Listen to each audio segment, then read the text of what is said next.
Longest-serving U.S. prisoner dies at 101, dodged death 8 times. A man believed to be the longest-serving prisoner in U.S. history has died at the remarkable age of 101. Francis Clifford Smith spent 76 years behind bars, consistently maintaining his innocence despite a murder conviction in Connecticut. What makes his story even more extraordinary is that his execution was scheduled and postponed an astonishing 8 times. Smith passed away peacefully in his sleep in late June at a secured Connecticut nursing facility designed for older individuals within the justice system. He was just months shy of his 102nd birthday and was cremated without a funeral. He was 25 years old when he received his initial death sentence for the fatal shooting of Grover Hart, a 68-year-old night watchman, during an attempted robbery at a Connecticut yacht club back on July 23,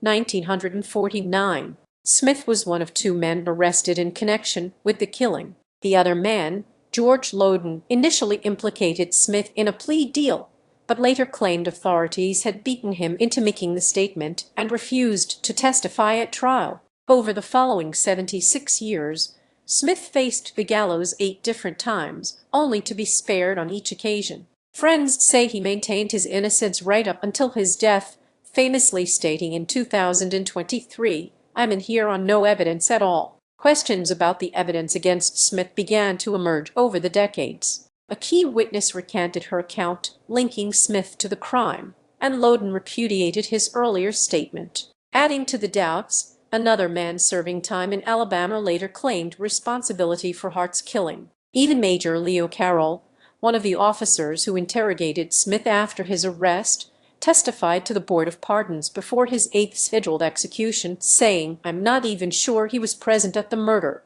Despite these developments and repeated efforts to prevent his execution and obtain a new trial, Smith never received one. A judge reviewed the other man's confession but rejected it as not credible, and Smith's murder conviction remained intact. His death sentence was eventually commuted to life in prison in 1954.